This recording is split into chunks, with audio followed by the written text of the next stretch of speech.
ಕಲಘಟಗಿ ತಾಲೂಕಿನ ಹಿರೇಹೊನ್ನೆಹಳ್ಳಿ ಗ್ರಾಮದ ಶ್ರೀ ಬಸವೇಶ್ವರ ಜಾನಪದ ಮಹಿಳಾ ಸಂಘದ ವತಿಯಿಂದ ಧಾರವಾಡ ನಗರದ ಜಿಲ್ಲಾ ಸಾಹಿತ್ಯ ಭವನದಲ್ಲಿ ಪ್ರಸಕ್ತ ಸಾಲಿನ 2026ರ ಸಾಂಸ್ಕೃತಿಕ ಕಾರ್ಯಕ್ರಮವು ಅರ್ಥಪೂರ್ಣ ಕಾರ್ಯಕ್ರಮವನ್ನ ಸಸಿಗೆ ನೀರೆರೆದು ಡೊಳ್ಳು ಬಾರಿಸುವ ಮೂಲಕ ಚಾಲನೆಯನ್ನ ನೀಡಲಾಯಿತು.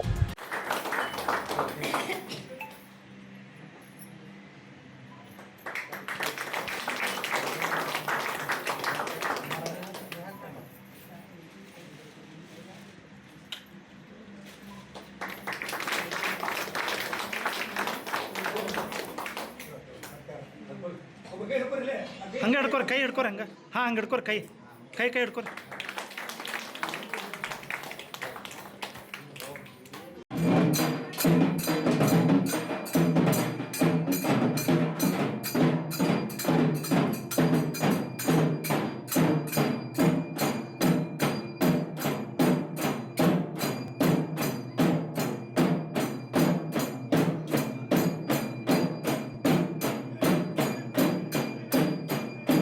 ಕನ್ನಡ ಸಾಹಿತ್ಯ ಪರಿಷತ್ತಿನ ತಾಲೂಕಾಧ್ಯಕ್ಷರಾದ ಮಾಂತೇಶ್ ನರೇಗಲ್ ಹಾಗೂ ಜಾನಪದ ವಿದ್ವಾಂಸರಾದ ಹಾಗೂ ಸಂಘಟಕ ಎಕ್ಕೇರಪ್ಪ ನಡುವಿನ ಮನಿ ರವರು ಮಾತನಾಡಿ ದೇಶೀಯ ವಿವಿಧ ಕಲಾ ಪ್ರಕಾರದ ಜಾನಪದ ಕಲೆಯನ್ನ ಉಳಿಸಿ ಬೆಳೆಸುವುದು, ಮುಂದಿನ ತಲೆಮಾರಿಗೆ ಪರಿಚಯಿಸುವುದು ನಾಡಿನ ಕಲಾವಿದರ ಗುರುತರ ಜವಾಬ್ದಾರಿಯಾಗಿದೆ ಎಂದರು.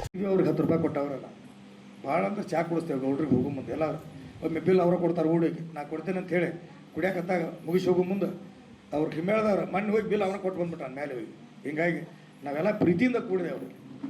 ನಾವಿಲ್ಲಿ ಕೂಡಿದವ್ರು ಯಾರು ರಾಜಕೀಯ ಮಾಡೋಕೆ ಬಂದವರಲ್ಲ, ಕಾಂಗ್ರೆಸ್ BJP JDS ಆಗಿ ಸೇರಿದವ್ರು ಇಲ್ಲೇನಲ್ಲ. ನಾವು ಎಲ್ಲ ನಮ್ಮ ತಾಯಿ ನಮ್ಮ ಮಕ್ಕಳು ತಾಯಿಗಳು ಬರ್ತಾರೆ ಕಾರ್ಯಕ್ರಮಕ್ಕೆ. ನಮ್ಮ ಮಲ್ಲಪ್ಪಣ್ಣ ಅದ್ಭುತವಾಗಿ ಡೊಳ್ಳಿ ಪದ ಹಾಡುವಂಥವ ಬೈಲಹೊಂಗದಿಂದ ಬರ್ತಾರೆ ಅವ್ರು ಹೆಣ್ಮಕ್ಳನ್ನ ಕರ್ಕೊಂಡು ತಂಡ ತೊಗೊಂಬರ್ತಾರೆ. ಯಾವತ್ತೂ 10 ರೂಪಾಯಿ ನಿರೀಕ್ಷೆ ಮಾಡಿದೆವ್ರು. ನಾವಿಲ್ಲಿ ಸೇರಿದವರೆಲ್ಲ ಕಲಾವಿದರು, ನಮಗೆ ಯಾವ ಜಾತಿ ಇಲ್ಲ, ಧರ್ಮ ಇಲ್ಲ. ಇಲ್ಲೇನು ಸೇರೇವಲ್ಲ ಇವತ್ತು ನಾವು ಒಂದೇ ತಾಯಿ ಮಕ್ಕಳಿಲ್ಲಿ ನಮ್ಮ ಹೊಸ್ತಲೊಳಗಾದ ನಮ್ಮ ಜಾತಿ. ಗೀತೆ ಗಾಯನ ಏನು ಚೆಂದಾಗಿ ಹಾಡಿದ್ರು, ಭಾಳ ಅಚ್ಚುಕಟ್ಟಾಗಿ ಹಾಡಿದರು ಕಲಾವಿದರು. ಈ ಜಾನಪದ ಕಲೆ ಜನರಿಂದ ಬಂದಂಥ ಕಲೆ, ಇದು ಜನಮಾನಸದಿಂದ ಬಂದಂಥ ಕಲೆ, ಕುಟ್ಟುವಾಗ ಬೀಸುವಾಗ ಹಾಡ್ತಕ್ಕಂಥ ಕಲೆ. ಅದನ್ನು ಆ ಕಾಲದಿಂದನೂ ಇನ್ನೂವರೆಗೂ ಉಳಿಸ್ಕೊಂಡು ಹೋಗ್ತಕ್ಕಂಥ ಕಾರ್ಯ ನೀವು ಮಾಡ್ತಾಯಿದ್ದೀರಿ. ಈ ಜಾನಪದ ಸಂಸ್ಥೆ ಉತ್ತರೋತ್ತರವಾಗಿ ಬೆಳೀಲಿ. ಜಾನಪದದ ಸೊಗಡು ಬಹಳ ಅತ್ಯುತ್ತಮವಾದದ್ದು. ಜಾನಪದ ಕಲಾವಿದರು, ಜಾನಪದ ಗೀತೆಗಳು ಬಹಳ ಚೆನ್ನಾಗಿ ಉತ್ತಮವಾಗಿ ಮೂಡಿ ಬರ್ತಾವೆ. ಜೊತೆಗೆ ಉದಯೋನ್ಮುಖ ಪತ್ರಕರ್ತೆ ಐಶ್ವರ್ಯ ಕೌಲಗೇರಿ ಅವರು ಮಾತನಾಡಿ, ಕಲಾವಿದರು ಸದಾ ಕ್ರಿಯಾಶೀಲರಾಗಿ ನಾಡಿನ ಭವ್ಯ ಪರಂಪರೆ ಜಾನಪದ ಸಂಸ್ಕೃತಿಯ ಕಾವಲುಗಾರರಾಗಿ ತಮ್ಮ ಕಲೆಯನ್ನ ನಾಡಿನ ಜನರಿಗೆ ಪರಿಚಯಿಸುವಂತಹ ಕಾರ್ಯಗಳು ಎಲ್ಲ ಭಾಗಗಳಲ್ಲಿ ಆಗಲಿ. ಜನಪ್ರತಿನಿಧಿಗಳು ಹಾಗೂ ಸರ್ಕಾರ ಕಲಾವಿದರ ಬಗ್ಗೆ ಕಾಳಜಿಯನ್ನ ವಹಿಸುವಂತಾಗಲಿ ಎಂದು ಹೇಳಿದರು. ಇನ್ನೂ ಚಂದಗೆ ಹಾಡ್ರಿ, ಡೊಳ್ಳು ಬಾರಿಸ್ರಿ, ನಿಮ್ ಕಲೆನ ದೇಶದಾದ್ಯಂತ ತೋರಿಸ್ರಿ ಅಂತ ಹೇಳ್ತಾ ಎಲ್ಲಾ ಭಾಗವಹಿಸೋರ್ಗು ಅಭಿನಂದನೆ ತಿಳಿಸ್ತಾ, ಹಂಗ ಸರ್ಗುನು ಈ ಕಾರ್ಯಕ್ರಮವನ್ನ ಇನ್ನೂ ಬೆಳೆಸ್ಲಿ ಅವರು ಅಂತ ಹೇಳ್ಕೊಂತ ಅವ್ರಿಗೂ ಕೇಳ್ಕೊಂತ. ಸರಿ, ಇಲ್ಲೊಂದು ರಿಕ್ವೆಸ್ಟ್ ಏನಂತಂದ್ರ, ನೀವು ಈ ರೀತಿ ಧಾರವಾಡದಾಗ ಎಲ್ಲ ಸಿಟಿ ಒಳಗ ಕಾರ್ಯಕ್ರಮವನ್ನ ನಡೆಸಾತ್ರ ಹಳ್ಳಿ ಒಳಗೆ ಇರೋರಿಗೆ ಇಲ್ಲಿ ಬರ್ಬೇಕಂತ ಗೊತ್ತಾಗೋದಿಲ್ರಿ. ನೀವು ಹಳ್ಳಿ ಒಳಗನ ಒಂದ್ ಯಾವ್ದಾರ ದೇವಸ್ಥಾನ ಅಥವಾ ಶಾಲೆ ಒಳಗೆ ಈ ರೀತಿ ಕಾರ್ಯಕ್ರಮವನ್ನ ಮಾಡಿದ್ರೆ ಅಲ್ಲಿದ್ದವ್ರಿಗೂ ಆಜು ಬಾಜು ಇದ್ದವ್ರಿಗೂ ಗೊತ್ತಾಕತ್ರಿ, ಇಂಥ ಕಾರ್ಯಕ್ರಮ ಮಾಡಾತಾರ, ನಾವು ಹೋಗ್ಬೇಕು, ಇಲ್ಲೇ ನೋಡ್ಬೇಕಂತಂದ.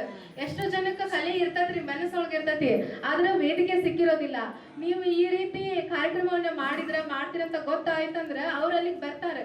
ಬಂದು ನಮಗೂ ಇದು ಬರ್ತದಲ್ಲ, ನಾವು ಹಿಂಗ್ ಹೋಗಿ ಭಾಗವಹಿಸಿದ್ರೆ ನಮಗೂ ನಮ್ ಕಲೆ ಒಂದ್ 4 ಜನಕ್ಕೆ ಉಪಯೋಗ ಆಕತಿ ಅಂತ ಅವ್ರ ಮನಸ್ಸಿಗೂ ಬಂದು.